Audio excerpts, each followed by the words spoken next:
Thanks for coming out and watching the oxymoronic Reddit Professional Show, where I showcase the best and worst of the internet. Here I comment on brilliant and hilarious comment chains regarding dumb shit on the internet for you to enjoy. Make sure to subscribe, hit the little bell button so that you get notifications every time we come up with a new video. Enjoy this week's show. I am Gordon Ramsay. Ask me anything. Hello, Gordon.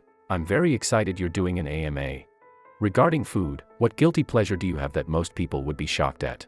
Fast food fries, frozen fish sticks, etc. Mine is spaghetti in a can.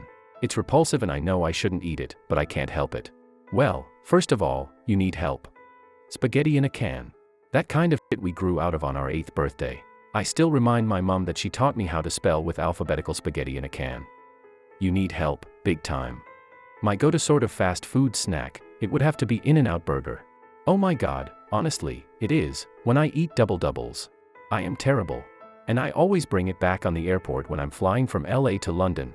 I'll sneak it into the first-class lounge at BA. Hi Gordon. The F Word is one of my favorite shows of all time. It taught my wife and I how to cook great food and be smart about it. We also loved all of the adventures and animal raising that happened throughout the series. Thank you for that. My question, outside of your own restaurants, where are some of your favorite places to eat? What dishes do you order? First of all, the F Word for me was a program that taught me the importance of sources of food. The F Word tried to highlight the place of origin. How often do you go out for lunch or dinner, and you don't know where the food comes from? So the F Word tried to show the importance of that journey. I've become a big fan of Vietnamese and Cambodian food, because they cook with very little dairy. So everything was tasty, but incredibly healthy at the same time. Great use of spice, broth, pork, a way of eating well but also just on the cusp of trying to stay healthy at the same time. So, when I travel across the US, I always try to get off the sort of main foodie, the main, sort of high streets, and get into little foodie quarters. If it's South New Orleans, or Austin, Texas, I'm going for the latest little thing that's just opened. So I'm pretty low-key like that. I like going into some sort of off-the-beaten-track areas. Do you have any food recommendations for a college student on a budget? That's a really good question. I would recommend that you get adventurous with pulses, chickpeas, beans, lentils. And cooking these is incredible. Brown rice. Phenomenal. You don't need expensive proteins. Just make them incredible with how you cook them, or prepare them. A pressure cooker is a great way of making these foods go a long way, is to cook them deliciously. Chilies, garlic, definitely. Have you ever literally gotten sick from a horrible hotel in hotel hell? Sometimes it doesn't happen until 2 to 3 days later. No, I've never really got sick, but I was in a hotel last year in Vermont, and I didn't realize until I got home that I caught nits in the hotel. Yeah, and I did something really bad because I thought it was my daughter. I thought it was my youngest daughter, Matilda, and then it turns out it was me with the nits. So I had my hair checked by my wife Tara, and I traced it back to the pillowcase in Vermont. So I apologized to Matilda, because, she's young and quite often kids get nits, and then my wife said, listen, you're wrong. Tilly didn't give you nits. Hello Mr. Ramsay. My question is this, how do you feel about being a meme on the internet? Oh, gosh. I don't really get a chance to sort of look at the internet. Do you know what? I love that level of connection, and I try to show as much as I can, who I'm with, where I am, and giving people inspiration, so I don't really think of myself as a phenomenon on the internet. I'm a cook, who happens to be the luckiest cook in the world. Gordon, how do you like your eggs? Very good question. I have to say, scrambled. Over a slice of sourdough bread that has been grilled, and then sort of doused with Worcestershire sauce. Now scrambled eggs, I did a video a few years back with my youngest, Tilly, showing how to make scrambled eggs, and I think it has 10 to 11 million hits. And the nice thing about scrambled eggs is that they don't have to just be breakfast, you can have them in the evening, with some nice mushrooms, some tomatoes. You can have them as a snack at midnight, or at 5 o'clock in the afternoon. Hi Gordon, I'm a huge fan of yours, and enjoy watching all of your shows. I especially enjoyed your home cooking series, and I want you to know that they sparked an interest in cooking for me that I'll never forget. Anyway, on to my question. What is the best meal you have ever had? And what about the worst? Thanks. Wow, that's a great question. Well, negative, the worst meal. There's been too many of them to tell you about, because the last 10 years, working on kitchen nightmares, I've eaten a lot of crap.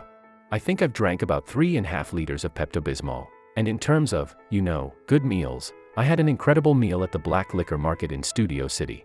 The most amazing Scotch eggs, deviled eggs, and then these short ribs that were braised in beer.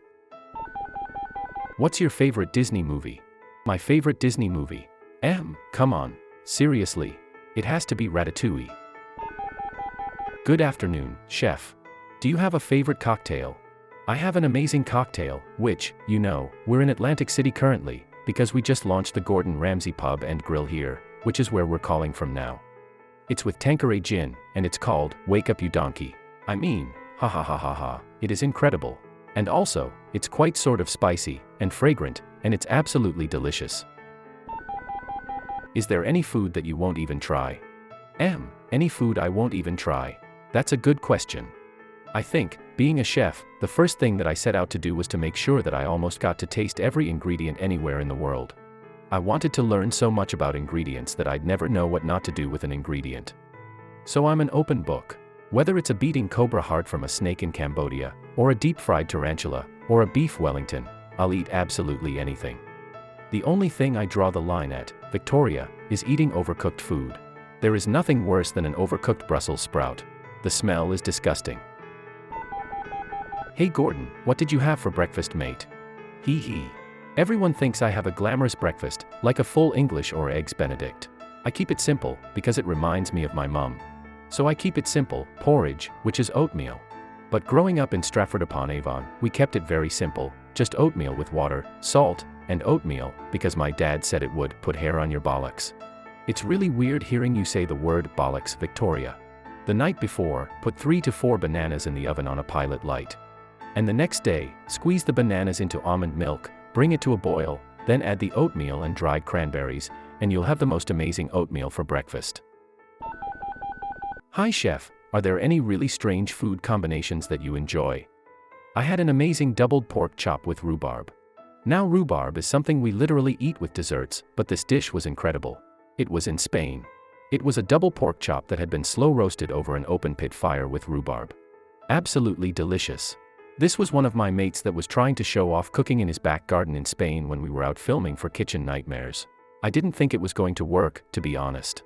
And then when I started tasting, I thought, shit, this is delicious. Hello Gordon, I'm a big fan. 2 questions. You obviously have a talent for witty insults.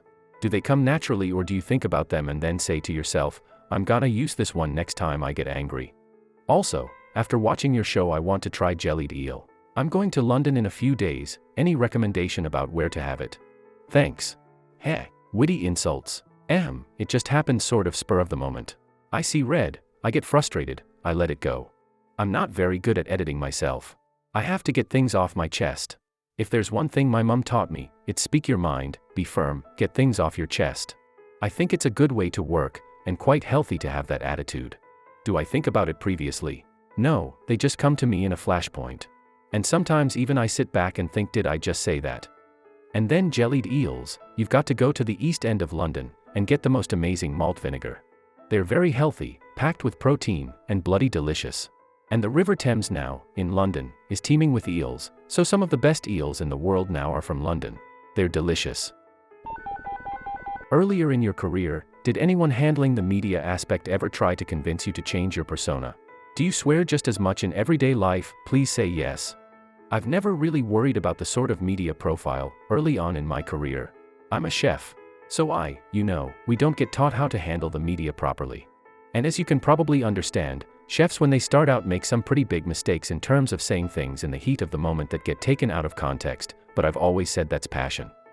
Do I swear? 2 weeks ago, I was at a parents' meeting for my school, and my daughter said, "Daddy, please don't embarrass me." So I get to the school and the first thing that happens, there's all these mums and dads there, and all the teachers are there, with the names on the table, and I see the headmistress, and my daughter Holly was there, and it's incredible. I went straight up to the headmistress and asked for a selfie, which I thought was fucking brilliant. My daughter dived under the table in embarrassment, but it just broke the ice. These things are just so formal. And the headmistress said, "Oh my lord, I've never had a selfie before. What do we do?" So I said, "Put your head up and fucking smile." I tweeted it out. God bless. Hey Gordon, big fan. I'm genuinely curious, How the hell do you manage your time?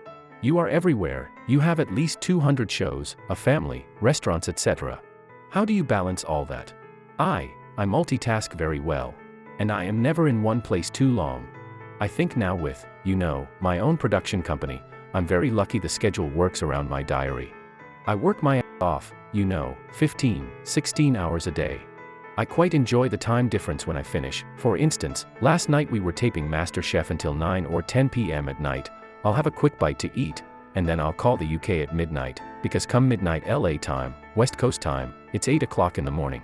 I'll say good morning to the kids, I'll catch up with my business in London, and then from 2 to 5 o'clock, I sleep, get up, go to the gym, and then start my day again.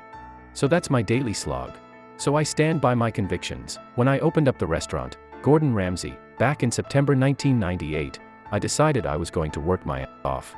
My flagship restaurant in Chelsea has never been open on a Saturday and Sunday. It's never been open on a weekend, because I thought if we're going to do this, I'd like to do this properly, so my staff needs time off. So I work hard, but I give myself time off on the weekend. I cut it off and power down for 48 hours. If you enjoyed this week's effective way to waste time, hit that like button and subscribe for more content like this. If you are enjoying the series, leave me a comment below. A special shout out to the content creators. You frickin' rock.